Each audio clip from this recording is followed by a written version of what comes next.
Hello welcome to competitive exams library. RPF ఎస్ఐకి సంబంధించి city intimation already ఇవ్వడం జరిగింది. కాకపోతే చాలా మందికి కూడా సిటీ ఇంటిమేషన్ చూసుకోవడంలో అయితే ఇబ్బందులు అయితే ఎదురవుతున్నాయి. మనకి మెయిల్ అయితే చేయడం జరుగుతుంది కదా రైల్వే వాళ్ళు, ఆర్పిఎఫ్ ఎస్ఐ సిటీ ఇంటిమేషన్ అని చెప్పి మీ డేట్ ఆఫ్ బర్త్ అనేది నెంబర్ అనేది ఇస్తారో ఆ డేట్ ఆఫ్ బర్త్ అనేది అయితే మనకి అప్లికేషన్లో ఎంటర్ చేసింది ఒకటైతే మెయిల్కి అనేది కొంతమందికి రివర్స్లో రావడం, ఆ రివర్స్ మనకి ఎంటర్ చేయడం వల్ల లాగిన్ అవ్వకపోవడం, ఓకే, ఇలాంటి చాలా ఇబ్బందులు అయితే ఉండడం జరిగింది. మీరు అప్లికేషన్ ఫామ్ లో ఎలా అయితే డేట్ ఆఫ్ బర్త్ ఎంటర్ చేశారో అదే విధంగా మీరు ఆర్పిఎఫ్ కి సంబంధించి హాల్ టికెట్ అనేది చెక్ ఇంటిమేషన్ చెక్ చేసుకున్నప్పుడు అయితే చెక్ చేయండి. ఏఎల్పి అనేది స్టార్టింగ్ లో మీకు గుర్తున్నట్లయితే నోటీస్ ఇచ్చినప్పుడు 10 days బిఫోర్ ఓపెన్ అవుతుంది కదా, ఆ 10 days బిఫోర్ ఏ హాల్ టికెట్స్ ఎప్పుడు ఓపెన్ అవుతాయని చెప్పి డేట్స్ తో సహా ఇచ్చారో, కాకపోతే మనకి 1-2 days లోనే అందరికీ కూడా ఒకేసారి ఓపెన్ అవ్వడం అయితే జరిగింది.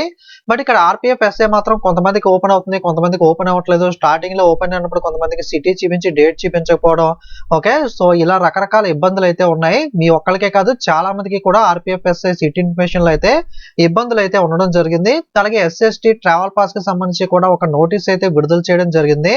ఓకే, ఎవరైతే RPF SI SST travel pass కి సంబంధించి మీకు గనక 12 digit యూనిక్ నెంబర్ కనుక ప్రొవైడ్ చేసినట్లయితే దాని ముందు 99 అనే ప్రిఫిక్స్ అయితే యూజ్ చేసుకోమని అయితే చెప్తున్నారు. ఇన్ కేస్ మీ నెంబర్ అనేది 14 digits అయితే నో ప్రిఫిక్స్ 99 అనేది యాడ్ చేయక్కర్లేదు. కానీ మీది కనుక 12 digit అయితే కనుక 99 యాడ్ చేసుకోండి అని చెప్పి ఇక్కడ ఇవ్వడం జరిగింది. ఎగ్జాంపుల్ కి మీ నెంబర్ అనేది ఇలా 12 digit నెంబర్ ఉంటాయి, ఎదురుగా 99 అనేది అయితే యాడ్ చేసుకోమని ట్రావెల్ పాస్ కి సంబంధించి అయితే చెప్పారు.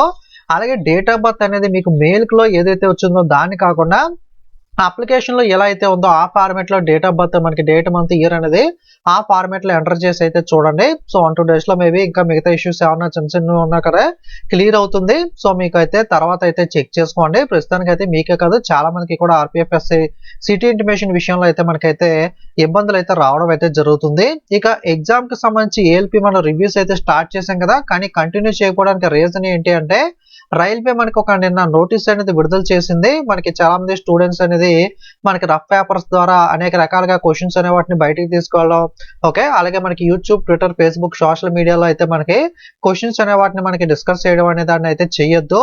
అటువంటి వాళ్ళపైన లీగల్ యాక్షన్, పోలీస్ యాక్షన్ కూడా తీసుకుంటాం అని చెప్పి సేమ్ ఎస్ఎస్సి ఎలా అయితే చెప్తుందో ఎస్ఎస్సి కూడా సేమ్ ఇదే విధంగా గతంలో చెప్పింది కదా. సో అందుకే ఎస్ఎస్సి ఎంటీఎస్ రివ్యూస్ కూడా చేయలేదు. సో ఇప్పుడు మనకి రైల్వే ఎగ్జామ్స్ కూడా చేయడానికి లేకుండా మనకి రైల్వే అయితే ఈ విధంగా నోటీస్ అనేది అయితే ఇవ్వడం జరిగింది. ఎందుకంటే చాలా మంది అందుకే మనకి వెంటనే రివ్యూస్ అనేది అయితే స్టాప్ చేయడం జరిగింది. సో అర్థం చేసుకుంటారని అనుకుంటున్నాను. సో రీజన్ అయితే ఇది, లేకపోతే నాకైతే ప్రాబ్లం అయితే లేదు చేయడానికి. సో కంటిన్యూగా అయితే రివ్యూస్ అయితే ప్రొవైడ్ చేద్దాను, కానీ ఈ కారణం వల్ల అయితే సో మనకి ఈ విధంగా రివ్యూస్ అనేవి అయితే మనకి ఆపేయాల్సి అయితే వచ్చింది. ఓకే, సో ఇది అప్డేట్ అనేది. వీడియోని లైక్ చేసి మీ ఫ్రెండ్స్ కూడా షేర్ చేయండి, వాళ్ళు కూడా ఇన్ఫర్మేషన్ అనేది తెలుసుకుంటారు. Okay, thank you.